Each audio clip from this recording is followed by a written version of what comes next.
আসসালামু আলাইকুম বন্ধুরা, দেখেন কত সুন্দর করে গ্রাফিক্সে আকাশ। দেখেন এই ভাইগুলো মাদ্রাসায় লেখাপড়া করে ঢাকাতে, তারা মূলত এগুলো লেখার জন্য এসছে ঢাকা থেকে।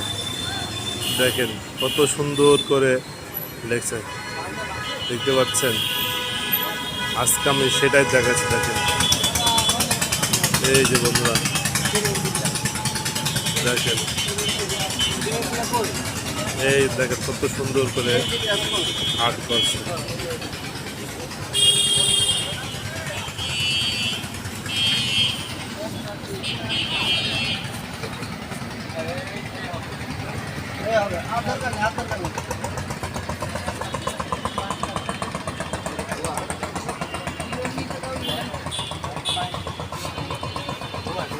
আল্লাহ হাফেজ।